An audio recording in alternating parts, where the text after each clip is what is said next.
makes history. 200 tries.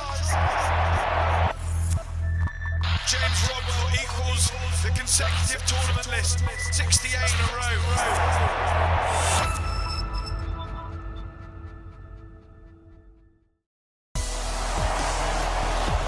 My first tournament was back in 2009 in Wellington in New Zealand. Yeah, it was a pretty special tournament to be playing for my first England appearance. And we went on to win the tournament with an amazing last-minute try by Damu.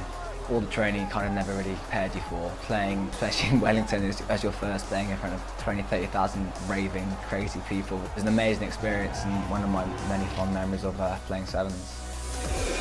The first tournament I was involved in was Edinburgh 2008. I was 23 years old. Probably came into the game a lot later than some of the guys now. But yeah, it's the start of the journey, I suppose. Being involved in England Sevens back then was amazing. I remember a phone call from Ben Ryan, jumping around the house all excited that I'd been selected, no one to tell. It's a sellout crowd here at the Soccer Bowl Stadium to greet James Rodwell tonight, celebrating his 50th tournament in the England shirt. My biggest career highlight was my 50th cap in Hong Kong. My parents were there watching. Simon had arranged for me to run out onto the pitch first, which felt like about 10 minutes before everyone else when I was standing in the middle just looking around at the most amazing crowd. A full packed, so composed stadium, something I'll never forget. And we went on to win, and I actually scored in that game as well. And it was just the whole weekend was incredible. Career highlight for me has to be London 2009. We were down against New Zealand in the final, and I get the call from Ben Ryan that I'm going on. I was pretty surprised when he pointed and looked at me and said, "Dan, come here." I thought, didn't think he was talking to me, to be honest. But came on, got the ball one instance and just ran for my life and was able to get around and score in the corner. And then we went on to win the tournament, so that's quite special. Had some family there watching as well, and it gave me a massive lift and just gave me a big buzz to kind of be able to say that I've been able to come on and do that. Norton has got pace round the outside, brilliant from the 20-year-old, and that's why he came on. He is lightning. For me, the try scoring is obviously pretty important, but scoring the two in the try was pretty special. Norton has got the jet wheels on. Dan Norton. Dan Norton makes history.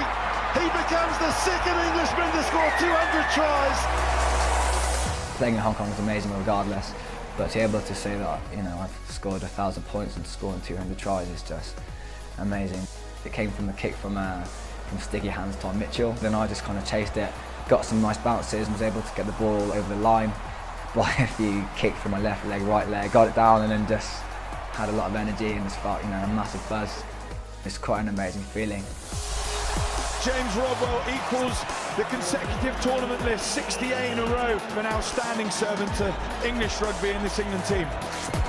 Last weekend in Hong Kong, I matched Frankie Huon's record for 68 consecutive tournaments on the World Series. So this week in Singapore, I get the chance to go one above him. It is a great achievement to have, but probably one that when I look back, when I finish my career, it will mean more to me. And when I keep telling my son about it and keep reliving it for him, he'll probably get a bit bored.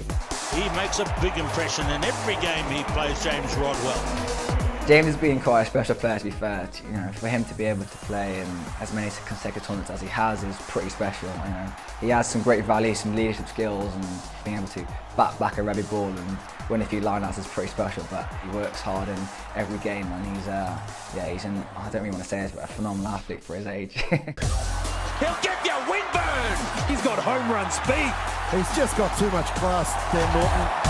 His try scoring ability is amazing. His footwork, his speed, his energy brings so much to a team, and I've been lucky enough to play with him. He's been working so hard on his weaknesses like his defence, and I think he's pretty much there as the complete player now.